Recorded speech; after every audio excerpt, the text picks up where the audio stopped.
Y'all, pumped to tell y'all about Conscious Discipline with Excellence. It's at FAMU in Tallahassee, and this is my third year going. It is a unique event where conscious discipline practitioners come together and have really great conversations that we're not having in other places.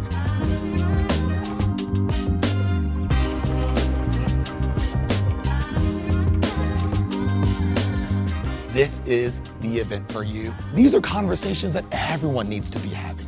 These are conversations that everyone needs to be a part of.